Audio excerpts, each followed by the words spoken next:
मुल्ला नसरुद्दीन और फकीर।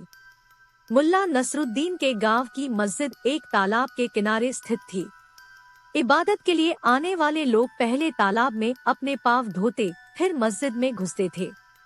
एक दिन एक फकीर मस्जिद आया और तालाब में पाँव धोने गया। वहां अचानक उसका पाँव फिसला और वह तालाब में गिर पड़ा। तैरना न जानने के कारण वह डूबने लगा। बचने के लिए वह अपने हाथ पांव मारने लगा और चिल्लाने लगा, बचाओ बचाओ, मेरी मदद करो, मैं डूब रहा हूँ।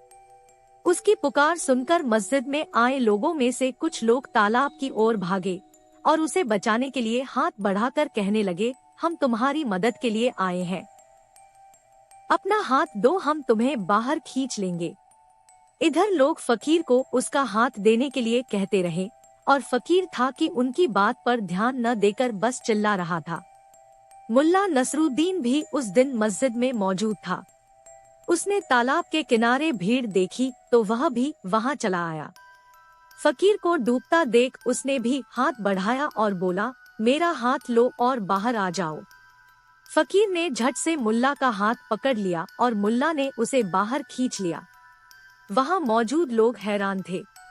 वे मुल्ला से पूछने लगे, हमने भी फकीर की ओर हाथ बढ़ाया था, लेकिन उसने हाथ बढ़ाकर हमारा हाथ नहीं पकड़ा, लेकिन तुम्हारा हाथ झट से पकड़ लिया, ऐसा क्या कहा तुमने? मुल्ला बोला, तुम लोगों ने इससे कहा था अपना हाथ दो, इसलिए इसने अपना हाथ नहीं दिया था, लेकिन मैंने कहा था मेरा हाथ लो, इसलिए इसने झट से मेरा हाथ पकड़ लिया। एक बात हमेशा याद रखना कि फकीर बस लेना जानते हैं, देना नहीं।